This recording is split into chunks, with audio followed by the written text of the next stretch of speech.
कि किस तरह से हम सरकार में रहें, हम राज करें, और इसी के लिए इस पर बॉन्डर हो रहा है।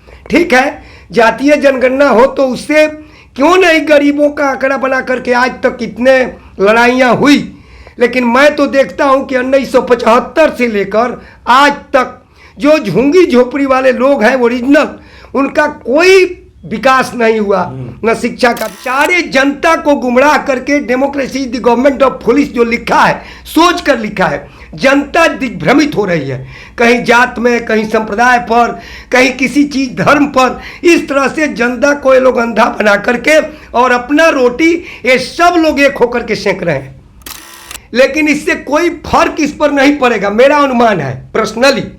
और एक केवल एक सेंटिमेंटल, एक भावनात्मक रूप से लोग जुड़ेंगे कि भाई देखिए हमको लाभ मिलने वाला है, शिकारी आएगा, जाल बिछाएगा, दाना डालेगा, अभी जो हो रहा है। तो ये लोग केवल यही काम कर रहे हैं, नहीं तो ये गरीब अमीर का करा लें, और जो भी गरीब लोग सच्चे झुंगी झोपड़ी में, वही दलित महादलित अधिक है। कि मोदी जी ने एक बहुत बड़ा अपना सोचा कि हमको पूरे देश के जो स्ट्रॉन्गर सेक्शन के लोग हैं वो हमारा साथ देंगे, और ऐसे ही गुजरात में किए। हार्दिक जो बिल्कुल निगेटिव ध्रुव का था उसको मिला करके, और मोदी जी वहाँ केवल how to gain the vote के चक्कर में वहाँ भी लोग कष्ट में हैं। अब नमस्कार, स्वागत है आपका संजीवनी समाचार.com में। मैं गणपत आर्यन। बिहार में जातीय जनगणना शुरू हो गया है और इसको लेकर जो है विपक्ष जो है सरकार पर हमलावर है, और विपक्ष का कहना है कि जब जब सत्ता डोलती है तब तब नीतीश कुमार नए नए चाल चलते हैं, और ये नीतीश कुमार की सत्ता डोल रही है, इसलिए जो है जातीय जनगणना करा रहे हैं। और जातीय जनगणना का जो है कई जगह पर बिहार में विरोध भी हो रहा है। इस पर बातचीत करने के लिए हमारे साथ आम आदमी पार्टी के वरिष्ठ नेता उमेश्वर सिंह उर्फ मुन्नी जी हैं। सबसे पहले सर स्वागत है आपका संजीवनी समाचार में। पहले सबको नमस्कार, मेरा नाम उमेश्वर सिंह उर्फ मुन्नी जी हुआ, सब लोग जानते हैं आप लोग। सबसे बड़ी बात है कि यहाँ जो भी हो रहा है आम जनता के लाभ के लिए नहीं हो रहा है, ये सारे कार्यकलाप how to gain the vote के लिए किया जा रहा है। जात का अर्थ ऐसे हिंदी डिक्शनरी में कोई विद्वान हो देखे, जन्मने की प्रक्रिया है, प्रोसीडिंग ऑफ बर्थ है, लेकिन इसको इतना न खंगाल दिया गया कि किस तरह से हम सरकार में रहें, हम राज करें, और इसी के लिए इस पर बॉन्डर हो रहा है। ठीक है, जातीय जनगणना हो तो उससे क्यों नहीं गरीबों का आंकड़ा बना करके आज तक कितने लड़ाइयाँ हुई, लेकिन मैं तो देखता हूं कि 1975 से लेकर आज तक जो झुंगी झोपड़ी वाले लोग हैं ओरिजिनल, उनका कोई विकास नहीं हुआ, न शिक्षा का विकास हुआ।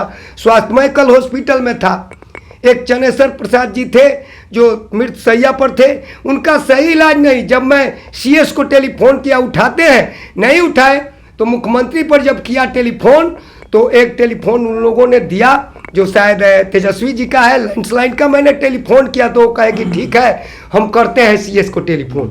तो बिहार की विकट स्थिति से बिहार चल रही है।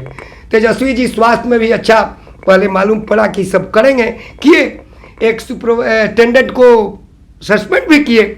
इसके बाद भी क्या कारण है कि बिहार की स्थिति अच्छी नहीं हो रही है? इससे पता चलता है कि एक रैकेट चैनल करप्शन का जो है वो रैकेट चैनल काम कर रहा है, और किसी न किसी स्रोत से वो पैसे, जो भी पदाधिकारी हैं, आम जनता का शोषण करके, और ये पैसा किसी न किसी रूप में ऊपर जा रहा है, जिसके जांच के लिए मैं एक डिपार्टमेंट के, मैं मीना साहब को, राजेश मीना को सीबीआई से जांच कराने के लिए दिया कि भाई देखिए आंगनबाड़ी जो है, आंगनबाड़ी में प्रत्येक आंगनबाड़ी से 2500 से लेकर 3000 बढ़ा हुआ है। आप लोग भी सुने होइएगा, मैं भी सुना हूँ।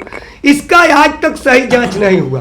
तो बिहार विकट परिस्थिति में ये लोग सारे जनता को गुमराह करके, democracy the government of police जो लिखा है, सोच कर लिखा है, जनता दिग्भ्रमित हो रही है, कहीं जात में, कहीं संप्रदाय पर, कहीं किसी चीज धर्म पर। इस तरह से जनता को ये लोग अंधा बना करके और अपना रोटी ये सब लोग एक होकर के सेंक रहे हैं। तो ये बिहार में जो जातीय जनगणना हो रहा है, इससे जनता को कितना फायदा होने वाला है? जनता को कोई फायदा नहीं होगा, कोई फायदा नहीं होगा।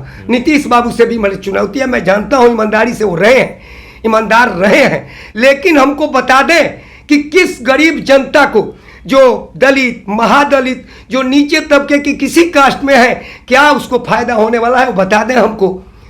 वो अभी समाधान यात्रा में आए थे, समाधान यात्रा में कितना समाधान करके गए वो बता दे सारण जिला का। मैं उनसे चुनौती देता हूं। विपक्ष क्यों जो है इसका विरोध कर रहा है? विपक्ष भी वही how to gain the vote का विरोध कर रहा है कि अभी विपक्ष जो है, भारतीय जनता पार्टी है, पूरे देश में स्ट्रॉन्गर लोग जो है उसके साथ जुड़े हुए हैं। अभी गुजरात में जो चुनाव हुआ, जब देखे इसी चुनाव को लेकर के गुजरात में जो आंदोलन हार्दिक जी जो किए थे, वो 10% स्ट्रॉन्गर सेक्शन लोगों के लिए आरक्षण मांगे थे, और उसको आरक्षण देकर के मोदी जी ने एक बहुत बड़ा अपना सोचा कि हमको पूरे देश के जो स्ट्रॉन्गर सेक्शन के लोग हैं वो हमारा साथ देंगे। और ऐसे ही गुजरात में किए। हार्दिक जो बिल्कुल निगेटिव ध्रुव का था उसको मिला करके, और मोदी जी वहाँ केवल how to gain the vote के चक्कर में वहाँ भी लोग कष्ट में हैं। अभी तो 6-7 वहाँ बच्चा मर गया है गुड्डी उड़ाने में, कल परसों का रिपोर्ट है। तो ये सारे लोग वोट की राजनीति कर रहे हैं, जनता के लाभ के लिए कोई, हमको तो यही जितने लीडर हैं वो केवल वोट की राजनीति। आम आदमी पार्टी जो है वो आप लोग पता लगा लीजिए, दिल्ली या पंजाब में जो जनता को ये लोग कहे हैं निश्चित रूप से वो सुविधा मिल रही है, स्वास्थ्य का, शिक्षा का। अभी एलजी इतना अत्याचार कर रहे हैं कि अभी जो बच्चे काम कर रहे हैं जो मोहल्ला क्लिनिक में, उन बच्चों का वो 3 महीने से तनख्वाह रोके हैं। अब लोग समझेंगे कि अरविंद केजरीवाल मुख्यमंत्री हैं, लेकिन एलजी जो है वहाँ कोई भी वित्तीय या जो भी बात होता है एलजी के यहाँ फाइल जाता है, और एलजी साहब रोक करके बिल्कुल जनतंत्र का हत्या कर रहे हैं। सुप्रीम कोर्ट का आदेश है कि एलजी साहब को जो है स्वतंत्र रूप से कोई भी निर्णय लेने का अधिकार ही नहीं है। ये सही सुप्रीम कोर्ट जो है करे क्या? सुप्रीम कोर्ट पर देखिए, न्यायपालिका, विधायिका, कार्यपालिका, ये सारे 3 शक्ति से सरकार चलती है, और एक चौथा स्तंभ है जो जनतंत्र को बचाने का, वो पत्रकारिता है। तो पत्रकारिता को भी ये लोग ऐसे किए हैं चंगुल में फंसाने के लिए।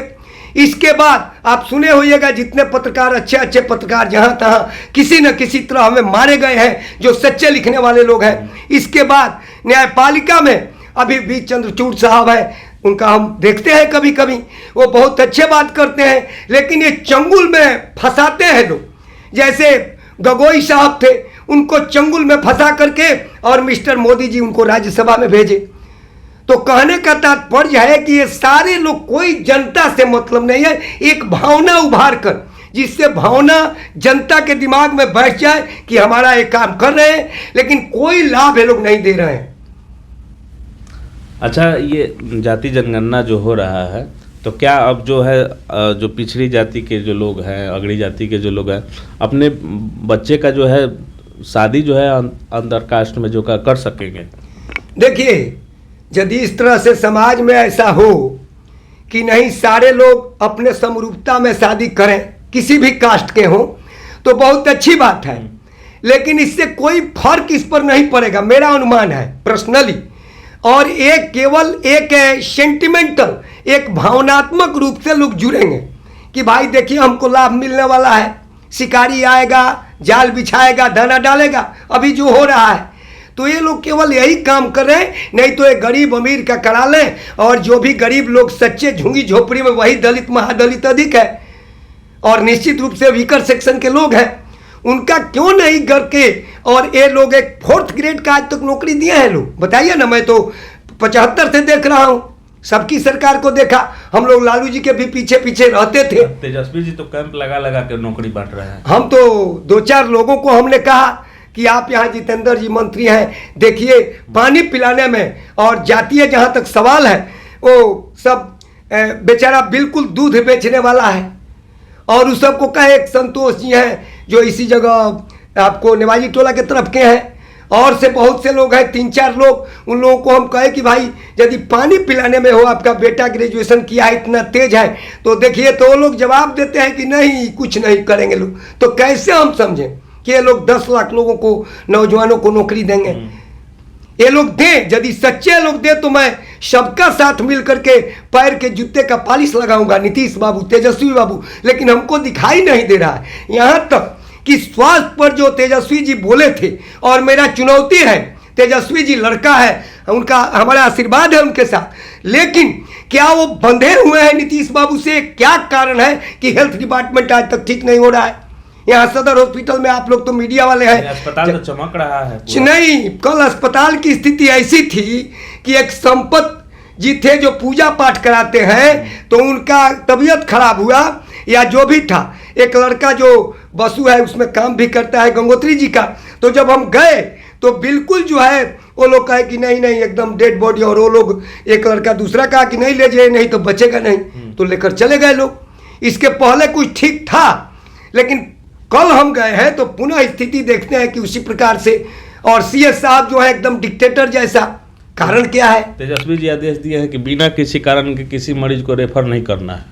बताइए, बिना किसी कारण का रेफर नहीं करना है? वहां ब्रोकर जो था, मैं भी आज भी उसका पता लिया हूं, चंदेश्वर प्रसाद जी जिनकी पत्नी थी वो डर रही थी। वहां ऐसे 4-5 ब्रोकर थे, जो 2-3 ब्रोकर हमको प्रणाम किए, नाम नहीं जानते हैं, और वो सब बोल रहा था कि नहीं नहीं ये ब्लड जांच बाहर से करावो, ये फोटो बाहर से करावो। तो इस पर रोक लगनी चाहिए, और निश्चित रूप से ये सारे सीएस साहब से लेकर के सभी लोग जानते हैं कि किस तरह से अस्पताल में हो रहा है, इस पर रोक लगनी चाहिए।